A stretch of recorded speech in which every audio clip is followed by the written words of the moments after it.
এক সাগর রক্তের বিনিময়ে আজকে বাংলাদেশ আবার নতুন করে, আমি যে কথাটা সব সময় বলি, এই আন্দোলনটা ছিল দ্বিতীয় মুক্তিযুদ্ধ।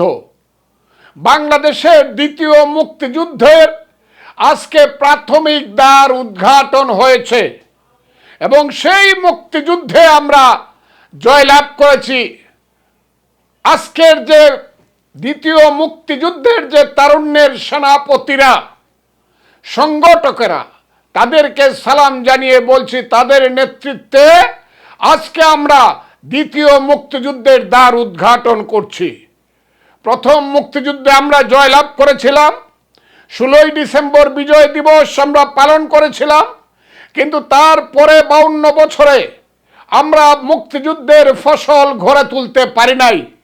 সেই মুক্তিযুদ্ধ প্রায় বৃথা যেতে বসেছিল, কিন্তু আমাদের নতুন প্রজন্ম নতুন মুক্তিযুদ্ধ শুরু করে আজকে আমাদেরকে পথ দেখিয়েছে কোন পথে যেতে হবে।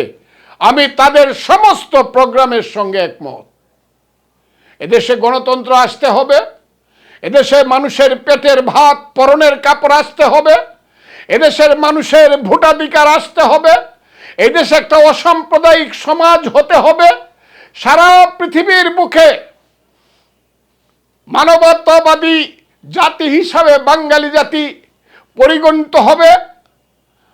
আমি চাই সেই ধরনের একটা দেশ নতুন প্রজন্মের নেতৃত্বে সৃষ্টি হবে, আমরা হব তার সহযোগী। আমি এত তাড়াহুড়া করতে চাই না, আমি ধীরে চলতে চাই। খুব তাড়াহুড়া করে চলতে গেলে এই দেশে আবার বিপদ আসতে পারে, আবার গণবিরোধীরা এই দেশের দ্বিতীয় মুক্তিযুদ্ধকেও গ্রাস করতে পারে। কাজে আমি আজকে বলছি, দ্বিতীয় মুক্তিযুদ্ধের দ্বার উদ্ঘাটন হলো। এখন নতুন করে সেনাবাহিনী প্রধান যে বক্তব্য দিয়ে মানুষকে শান্ত করে একটা পর্যায়ে দেশকে নিয়ে এসেছেন, উনি বলেছেন একটা অন্তর্বর্তীকালীন সরকার করবেন এবং সেই সরকারের মাধ্যমে আপাতত দেশ চলবে। কিন্তু this is not final. Final হলো জনগণের প্রতিনিধিদের মাধ্যমে দেশ চলবে। হ্যাঁ, একটা নির্দিষ্ট সময় এই চোরটারা যাতে আবার পাওয়ারে না আসে। যারা এই দেশকে লুট করে খেয়েছে এদের বিচার হতে হবে। যারা এদেশের লক্ষ কোটি টাকা পাচার করে বাংলাদেশকে ভিখারিতে পরিণত করেছে, বাংলাদেশের মানুষকে না খাইয়ে রেখেছে, ভিক্ষুকে পরিণত করেছে, সেই সব লুটেরাদের সবার বিচার হতে হবে।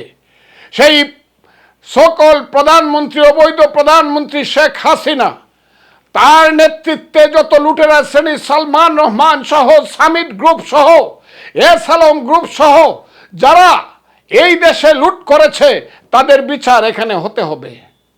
আমি আজকে মনে করি যারা এই দেশের সমস্ত গণতন্ত্রকে হত্যা করার জন্য দায়ী, এদেরকে খুঁজে খুঁজে বের করতে হবে। কারা তারা? 2014 সনে কারা বিনা ভোটে এমপি হয়ে এই দেশের মানুষের গণতান্ত্রিক অধিকারকে হত্যা করেছিল? 2018 সনে কারা দিনের ভোট রাতে করে নিশিরাইতের এমপি হয়েছিল? আর এইবার কারা ভোটের নামে বাঙালি জাতিকে প্রতারিত করেছিল? বাংলাদেশের 12 কোটি মানুষকে প্রতারিত। প্রত্যেকের বিচার হতে হবে এবং সেই বিচারে শেখ হাসিনা থেকে সমস্ত যারা নেতৃবৃন্দ আছে তারা আসবে। সেই বিচারে নির্বাচন কমিশন আসবে। সেই বিচারে যারা যারা সহযোগী ছিল তারা আসবে এবং সেই বিচারে মধ্য দিয়ে একটা গণতান্ত্রিক অবস্থার পরিবেশের সৃষ্টি করতে হবে। এই সব ভেঙে দিতে হবে। যেসব অবৈধ পার্লামেন্ট, যেসব অবৈধ নির্বাচন হয়েছে, সমস্ত সেই নির্বাচনের মাধ্যমে যারা নির্বাচিত বলে দাবি করে প্রত্যেককেই এখান থেকে বিদায় করতে হবে। আমি আজকে খুব সুস্পষ্টভাবে বলি, একটা কথা বলেছেন, সব হত্যাকাণ্ডের বিচার হবে, সব অপরাধের বিচার হবে। নিশ্চয়ই আমিও চাই তৃতীয় শক্তির মাধ্যমে যে সরকার আসছে, যে সরকারকে তারা বলতেছেন অন্তর্বর্তীকালীন সরকার, তাদের মাধ্যমে বিচারটা শুরু হোক এবং শেষ হোক। তাদের মাধ্যমে বিচারটা শুরু হতে হবে এবং শেষ হতে হবে। তারাই আমার ধারণা অনুযায়ী সবচেয়ে নিরপেক্ষ ব্যক্তিদের মাধ্যমে একটা তত্ত্বাবধায়ক সরকার হবে এবং সেই বিচারটা শুরু করতে হবে এবং শেষ করতে হবে আইনের মাধ্যমে। কারো উপরে রাগ বিরাগের বশবর্তী হয়ে নয়, সঠিক আইন প্রয়োগ করে ওই সব অপরাধীদের বিচার করতে হবে। আজকে আমি এই দাবি করছি।